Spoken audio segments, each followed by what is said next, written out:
Voilà donc un homme avec un H majuscule, vivant une vie humaine sur une base différente de celle de tout autre homme. Il y avait à ce fait un aspect négatif et un aspect positif. L'aspect négatif était le suivant, si je peux introduire ici l'expression. Il était circoncis de cœur.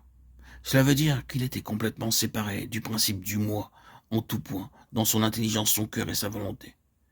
Il ne voulait pas utiliser son intelligence ou penser ses pensées ou arriver à ses jugements sur la base du principe du moi, de quelque façon que ce soit.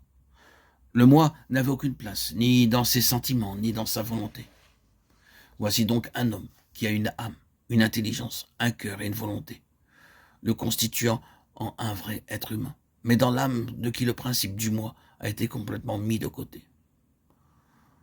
On ne peut lui faire quoi que ce soit selon la ligne du raisonnement humain ordinaire, si juste ou bon que cela puisse paraître. Ils n'ont plus de vain, donc un argument, un raisonnement fait son apparition.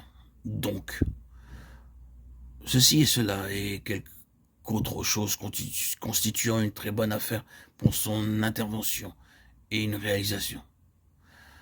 De quel point de vue où l'on se place, où presque cela pouvait être prouvé comme une chose qu'il devait faire, du point de vue de l'obligeance humaine, de celui de la justification de sa mission, de la confirmation de sa personne divine.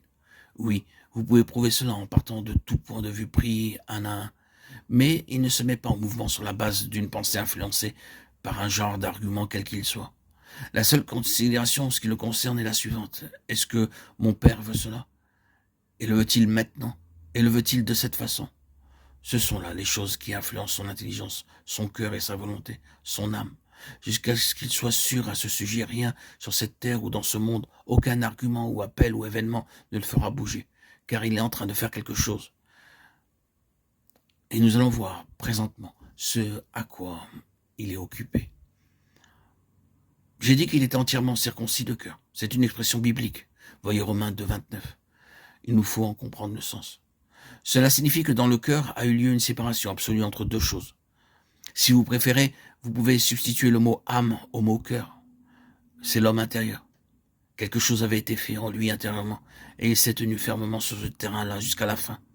Ce fut ce terrain-là, sous une forme ou une autre, que, dans sa vie, les batailles les plus violentes furent livrées.